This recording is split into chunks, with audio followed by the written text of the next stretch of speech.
Welcome to Winsensors.com.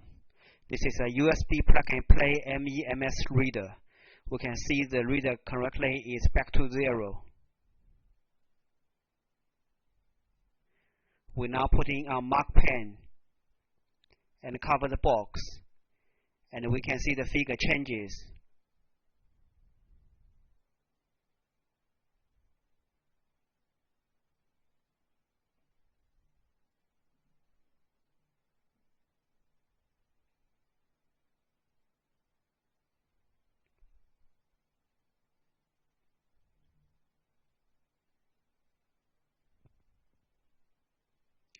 We now remove the cover and the pen.